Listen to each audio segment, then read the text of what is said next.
नमस्कार सभी को। एग्री कैरियर राजस्थान के यूट्यूब चैनल पर आप सभी का हार्दिक स्वागत है।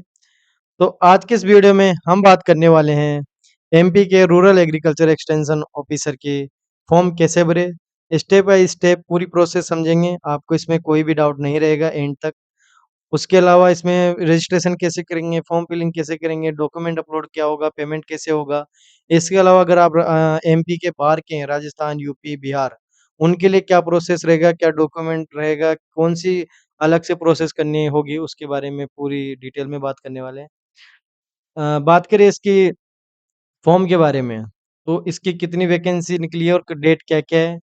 तो इसकी जो डेट है वो 3 जुलाई से चालू हो चुकी है इसका फॉर्म भरना, और इसकी जो अंतिम तिथि है आवेदन पत्र प्राप्त करने भरने की, वो 17 जुलाई तक है। और इसमें अगर 17 जुलाई तक आपने भर लिया तो आपका इसमें करेक्शन विंडो है वो 22 तारीख तक ओपन रहेगी, और आपका एग्ज़ाम है वो 2 तारीख से स्टार्ट हो जाएगा। अगर आप जनरल कैटेगरी या अदर स्टेट के हैं तो आपको ₹500 पेमेंट लगेगा। अगर आप मध्य प्रदेश के एससी, एसटी, ओबीसी, ईडब्ल्यूएस के हैं तो आपका ₹250 पेमेंट रहेगा। इसका पूरा डिटेल्ड वीडियो वीडियो है वो हमारे YouTube channel agri career Rajasthan के यूट्यूब चैनल पर अवेलेबल है, जिसे आप कंप्लीटली देख सकते हैं और जान सकते हैं कि कितनी नोटिफिकेशन, कौन-सा सिलेबस है, कितनी पोस्ट है, कौन-सी कैटेगरी में कितनी पोस्ट है। कंप्लीट डिटेल इस वीडियो में आपको मिल जाएगी। तो बढ़ते हैं फॉर्म कैसे भरें। तो सबसे पहले आपको सर्च करना है Madhya Pradesh employee selection board Bhopal. इसके क्लिक करने के बाद आपको यहाँ से चूज़ करना है इंग्लिश, हिंदी, जो भी आपका लैंग्वेज हो। उसके बाद में आपको जाना है ऑनलाइन फॉर्म पर। जब आप ऑनलाइन फॉर्म पर जाएँगे तो ऐसा इंटरफ़ेस आपको देखने को मिलेगा है। अगर आपने ऑलरेडी इसका जो रजिस्ट्रेशन है वो कर लिया है, तो आपको सीधा यहाँ पर आवेदन पत्र का भरना है, डेट ऑफ बर्थ भरना है, और जो इसका कैप्चा है वो भर के आप कर सकते हैं। लेकिन अगर आप नए हैं और आप पहली बार इस वेबसाइट पर आए हैं, तो सबसे पहले आपको अपना फॉर्म भरना पड़ेगा, जो कि रजिस्ट्रेशन करना पड़ेगा इस वेबसाइट पर, एमपी सिलेक्शन बोर्ड पर। इसके लिए आपको सबसे पहले जाना पड़ेगा प्रोफ़ाइल पंजीकरण फॉर्म पर, ये फिल करना पड़ेगा। अगर आपके पास इसमें कुछ मिस्टेक हो जाती है, कुछ रह जाता है, तो आप इस सेकंड वेबसाइट पर जा सकते हैं इसको भरने के बाद। अगर आप पासवर्ड भूल जाते हैं तो यहाँ पर आप फॉरगेट प्रोफाइल पासवर्ड कर सकते हैं। तो चलते हैं सबसे पहले रजिस्ट्रेशन की प्रोसेस के बारे में जानते हैं। तो इसमें सबसे पहले पूछा है कि आप के पास पूर्व में पंजीकृत प्रोफाइल आईडी है। तो इसमें आपको ना करना है, क्योंकि अगर आपके पास ऑलरेडी बना होगा, तो आप इस पे नहीं आते हैं। तो इसमें नहीं करना है आपको। देन उसके बाद आपके पास आ जाएगा, वो आएगा मोबाइल नंबर। आपका जो भी मोबाइल नंबर है, आपको यहाँ पर डालना है। उसके बाद में मोबाइल नंबर डालना है, ईमेल डालना है, और यहाँ पर एंटर जो भी कीज़ होगा आपका, वो एंटर करके आपको ओटीपी प्राप्त करने हैं। ओके? उसके बाद में अगर बढ़ते हैं आगे, जब आप इसमें ओटीपी प्राप्त करेंगे तो आपके पास ओटीपी का ऑप्शन आ जाएगा यहाँ पर। आपको यहाँ पर ओटीपी डालना है और ओटीपी सत्यापन करना है इसके बाद में। तो हमने ओटीपी का सत्यापन कर लिया है। और अब हमारे पास ऑप्शन खुला है पंजीयन करें, यानी कि रजिस्ट्रेशन करें। तो इसके बाद में आपके पास ऐसा इंटरफ़ेस ओपन हो जाएगा, जिसमें आपको अपना सामान्य जो क्रमांक है, पंजीकरण क्रमांक को यहाँ पर डालना है, और यहाँ पे एंटर पासवर्ड ये सब करना है। अब आपको पता होगा कि ये आपको सामान्य पंजीकरण क्रमांक मिलेगा कहाँ? तो पासवर्ड और जो ये क्रमांक है, जब आप इसमें ओटीपी डालेंगे तो आपके एसएमएस और जो ईमेल है, दोनों पर आपका ये क्रमांक और पासवर्ड दोनों चला जाएगा। उन दोनों को आपको यहाँ पर डाल देना है, और यहाँ से कैप्चा करके आपको लॉगिन कर लेना है, जो कि आपको आपके एसएमएस पर या ईमेल पर प्राप्त हो जाएगा। अब हम इस पर लॉगिन का क्लिक करेंगे।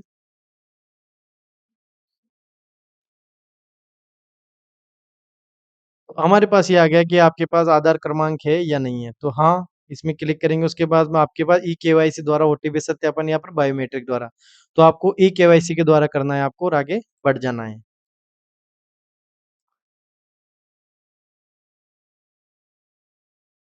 इसके बाद आपको यहाँ पर आपका राइट पे क्लिक करना है, उसके बाद में यहाँ पर कैप्चा डाल देना है और जनरेट ई-केवाईसी नंबर करना है।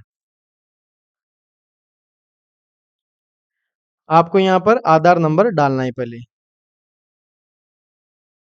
ओटीपी आधार से जो आपके पास ओटीपी आएँगे, वो सत्यापन के पास आपके पास ऐसा इंटरफ़ेस आ जाएगा। क्योंकि ये ऑलरेडी मैंने भर लिया है, तो मेरे पास ऐसा दिख रहा है, आपके पास भी ऐसा आ जाएगा। जो आपका जो फ़ोटो होगा, एड्रेस होगा, ये आपके आधार से ले लेगा। तो इसमें देखिए, इसमें आपको आपका आवेदक का नाम लिखना है, उपनाम अगर नहीं है आपका उपनाम कोई भी, तो आपको एनए कर देना है। उसके बाद में आपके पिताजी का नाम, माता का नाम, आपका डेट ऑफ बर्थ, आप मध्य प्रदेश के मूल निवासी हैं तो हाँ, नहीं तो नहीं। लिंग आपका कौन-सा है, उसके बाद में श्रेणी, अगर आप सेम स्टेट से हैं तो आप कोई भी कैटेगरी अपने हिसाब अपनी कैटेगरी भर सकते हैं। अगर आप अदर स्टेट के हैं तो आप अनरिज़र्व कर सकते हैं, ठीक है? उसके बाद में योग्यता का स्तर, यानी कि आपने जो डिग्री कंप्लीट कर ली है वो इसमें भरनी है। जैसे कि अगर आपने एग्रीकल्चर यूजी कर लिए, बीएससी कर लिए तो यूजी करना है। अगर आपने अभी पीएचडी में और पीजी कर लिए तो पीजी, जो आपके पास डिग्री कंप्लीट हो चुकी है वो यहाँ पर भरनी है। उसके बाद में आप रूरल में ग्रामीण रहते हो या अर्बन यानी कि शहर में रहते हो वो भरना है। उसके बाद में क्या आप दिव्यांग हो? हाँ या नहीं? उसके बाद में कि विवाहित हो? हाँ या नहीं? उसके बाद में आपको अपना एड्रेस, जो आपके घर का एड्रेस है उसमें पूरा फिल करना है। उसके बाद में बात करें, ये हो जाएगा आपका ईमेल, आपकी यहाँ पर आ जाएगी, मोबाइल नंबर आ जाएगा। आपके शरीर पर कोई एक पहचान चिन्ह जो आपकी, जैसे कि आपके किस छोटा-सा कट हो, तिल हो, वो सब यहाँ पर डालना है। इसके बाद में परीक्षा कक्ष में प्रस्तुत किए जाने वाले फ़ोटो युक्त पहचान पत्र। आपको इनमें से एक पहचान पत्र देना है जिसमें से आप voter ID, Aadhaar, driving licence, PAN card, passport, इसमें वही डालें जो आप एग्ज़ाम के टाइम वहाँ ले जा सकते हो। उसके बाद में आपको वो नंबर यहाँ पर फ़िल कर देना है। उसके बाद में ये हो गया, इसके बाद में आपका फ़ोटो वो आपके सब आ जाएगा और घोषणा पत्र में आपको आगे बढ़ जाना है।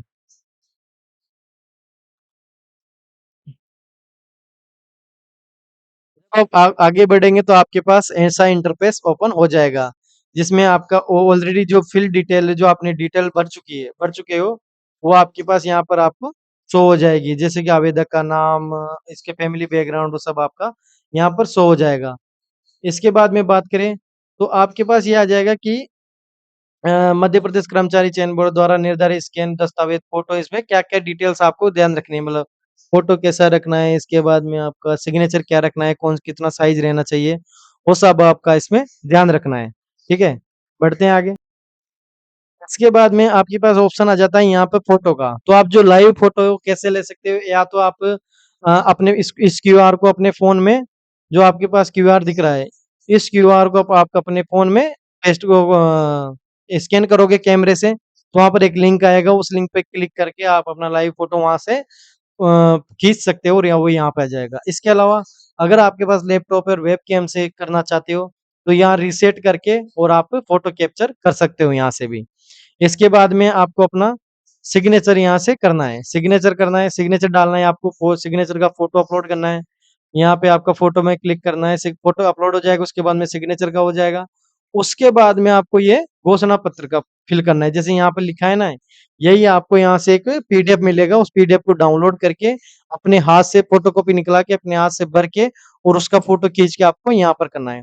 अगर आपको ये पीडीएफ नहीं मिलती है, तो आप, मैं जो अपना नंबर बता रहा हूँ, 1 मिनट, आप इस नंबर पर 77 42 72 23 सॉरी 7742 72 23 63 77 42 72 23 63, इस नंबर पर आप मुझे व्हाट्सएप मैसेज कर सकते हैं। आपको मैं ये पीडीएफ का पूरा फ़ोटो और जो पीडीएफ है वो सेंड कर दूँगा। इसके अलावा आपको इस फॉर्म में कुछ भी डाउट होता है, कुछ भी भरने में कुछ भी प्रॉब्लम आता है, तो आप मुझे इस मैसेज पर व्हाट्सएप पर मैसेज कर देना। आपका पूरा डाउट और जो भी प्रॉब्लम होगी वो सॉल्व कर दी जाएगी। ठीक है? इसके बाद में आपको अपना जो 10th का या 12th का या 8th का जो मार्कशीट है, उसका यहाँ पर फ़ोटो अपलोड करना है। जो कि फ़ोटो आपका 150 केबी के अंदर होना चाहिए। ठीक है? वो फ़ोटो होना चाहिए, ना कि पीडीएफ होना चाहिए। फ़ोटो होना चाहिए और ये आपकी जन्म तिथि का, यानी कि जो आपका जन्म तिथि करेक्ट है, वही आपको यहाँ पर अपलोड करनी है। अगर आपने वहाँ पर कास्ट, एससी, एसटी, ओबीसी या फिर ईडब्ल्यूएस चुना है, तो उसका भी सर्टिफ़िकेट यहाँ पर अपलोड करना है। अगर आप दिव्यांग हो, तो उसका अपलोड जो सर्टिफ़िकेट हो यहाँ पर अपलोड करना है और इसके बाद में आपको सबमिट डिटेल्स पर क्लिक कर, जब आप सबमिट डिटेल करेंगे तो पूरी डिटेल्स आपके पास यहाँ आ जाएगी। आपका सामान्य पंजीकरण क्रमांक, आवेदक का नाम, पूरा बैकग्राउंड, और आपने जैसे कि ये बोल रहा था मैं, ऐसा आपको भर के इसमें पेस्ट करना पड़ेगा। इसके बाद आपका फ़ोटो, सिग्नेचर सब कुछ आ जाएगा। ठीक है? ये आपका कंफर्म हो गया, इसके बाद में आप यहाँ से आपका प्रिंट प्रोफाइल रिसिप्ट को प्रिंट कर सकते हैं। इसके बाद में हम आगे की प्रोसेस जानते हैं। तो ये आपका रजिस्ट्रेशन कंप्लीट हो चुका है। मध्य प्रदेश का जो सिलेक्शन बोर्ड है, एम्प्लॉय सिलेक्शन बोर्ड, वहाँ पर रजिस्ट्रेशन कंप्लीट हो चुका है। इसके बाद में हम हमारा जो जॉब है, जो एक एक्सटेंशन ऑफिसर का है, उसके लिए फॉर्म भरे फिल करेंगे अब। तो इस फॉर्म को फिल करने के लिए आपको वापस होम पेज पर आ जाना है, ऑनलाइन फॉर्म पर जाना है। उसके बाद में आपको यहाँ पर दिख रहा होगा कि समूह 2 उपसमूह 1 के अंतर्गत कृषि विस्तार अधिकारी भर्ती 2026 के लिए आवेदन पत्र। तो आपको जो पीडीएफ के साइड में दिख रहा है, यहाँ पर आपको क्लिक कर देना है और यहाँ पर मैं घोषणा करता हूँ ये सबका, इसको डिक्लेरेशन ऑफ सर्टिफिकेट का क्लिक करके आगे बढ़ जाना है। जब आप आगे बढ़ेंगे तो आपको यहाँ पर जो आपका सामान्य पंजीकरण क्रमांक है, आपको वो डालना है। उसके बाद में आपका डेट ऑफ बर्थ डालना है और एंटर पर क्लिक कर देना है। तो आपका आगे का प्रोसेस में चले जाएंगे। तो वो करते हैं और फिर आगे बढ़ते हैं। तो हमने हमारे यहाँ डिटेल फिल कर दिया और हम आगे बढ़ चुके हैं। तो जैसा कि आपने पूरा पहले जो रजिस्ट्रेशन में टाइम पूरा कंप्लीट डिटेल भरी थी, वो पूरी डिटेल आपके पास यहाँ पर शो हो जाएगी। उसके बाद में बात करें तो आपकी पूरी डिटेल यहाँ पर शो हो जाएगी। इसमें आपको कुछ नहीं करना है, सीधा आपको आ जाना है आगे बढ़े यहाँ पर, क्योंकि ऑलरेडी आपने सब डिटेल फिल कर दिया। आपको कोई भी डिटेल यहाँ पर फिल करने की जरूरत नहीं है, आपको सीधे आगे बढ़े करना है, आगे बढ़ाए। उसके बाद में आपका ऐसा इंटरफेस ओपन हो जाएगा। इसमें आपको कुछ चीज़ों पर क्लिक करना है, जैसे कि जो जिसके बारे में हम बात कर लेते हैं। जैसे कि आपके पास राष्ट्रीय सेना में अगर आप है तो वो सब फिल करना है, जो कि ऑलरेडी आपने कर दिया होगा पहले, ऐसा नहीं करना कुछ भी इसमें। इसके बाद इम्पोर्टेंट पॉइंट यहाँ पर आ जाता है आपके पास, ये ध्यान रखना है। कृषि विस्तार अधिकारी कृषि या उद्यानिकी में स्नातक उपाधि आपके पास है या नहीं? अगर है तो हाँ करना है। उसके बाद में आपका ये यस यस यस, अगर आप मध्य प्रदेश के हैं या उससे भी बाहर है, आपके पा उससे बाहर स्टेट के अप्लाई कर रहे हैं, तो ये चीज़ आपके पास होना बहुत ही इम्पोर्टेंट है। इसके बिना आपका फॉर्म भरने का कुछ भी मतलब नहीं रह जाता। इसको कैसे करेंगे, उसके बारे में पूरी बात करते हैं हम। तो इसमें सबसे पहले आपको अपना पंजीकीय क्रमांक जो कि है मध्य प्रदेश जो रोजगार है, मध्य प्रदेश राज्य के रोजगार के अंतर्गत आपको ये सब फिल करना है। इसको कैसे करेंगे? तो बात करें इसकी डिटेल वीडियो मैं आपको बना दूँगा। अगर आपको कोई इससे डिटेल वीडियो नहीं मिलेगी, तो आप मुझे व्हाट्सएप पर जो बताया था 77 42 72 23 63 इस नंबर पर व्हाट्सएप मैसेज कर देना। मैं आपको पूरी प्रोसेस बता दूँगा, कैसे भरना है, क्या प्रॉब्लम आएगी, क्या-क्या उसका सॉल्यूशन हो सकता है, जिससे आप उसको इसको इसको भरने के बाद ही आपका जॉब लग पाएँगे और ये फॉर्म फिल कर पाएँगे, क्योंकि आपने यहाँ पे लिखा है कि पंजीयन होना अनिवार्य है। तो इसके लिए आपको अलग वेबसाइट पर जाना है, क्योंकि वो ये वीडियो बहुत लंबी हो जाएगी। तो उसके लिए अगर आप कमेंट करोगे तो उसके लिए अलग वीडियो भी बना देंगे। ये वीडियो आप मध्य प्रदेश को या उससे भी बाहर के स्टेट के हो, तो ये फॉर्म भरना आपके लिए बहुत ज़्यादा ज़रूरी है, क्योंकि मैंने ऑलरेडी फिल कर लिया है, तो मैं यहाँ पर डिटेल फिल कर सकता हूँ। ठीक है? ये चीज़ आपको ध्यान रखनी है। इसके बाद में हमको यहाँ पर पंजीयन हाँ कर देना है। उसके बाद में आपको यहाँ पर उसका क्रमांक डालना है, डेट ऑफ बर्थ आपको वो किस दिन की थी, यानी कि ये लगभग आधे घंटे की प्रोसेस है, आप इसको आधे घंटे में पूरा कर सकते हो। ये लगभग उसके बाद ये पूरा कर लेंगे, उसके बाद में किस राज्य के अंतर्गत क्या है, यानी कि इनमें से जो मध्य प्रदेश के जितने भी डिस्ट्रिक्ट है, उसके एक डिस्ट्रिक्ट के अंदर आपका ये पंजीयन होगा, तो वो डिस्ट्रिक्ट का नाम आएगा यहाँ पर। उसके बाद में ये आप कर सकते हैं, इसका कुछ नहीं है, हाँ कर सकते हैं, हाँ, सब में हाँ करना है, यस। क्या आपके पास समग्र आईडी क्रमांक है? ये भी फिल हो जाएगा, जो कि इसको भरने से पहले इसको भी बनाना पड़ेगा। ये ज़रूरी नहीं है, अगर आप इसमें नहीं भी करेंगे तो भी कोई ज़रूरी नहीं है।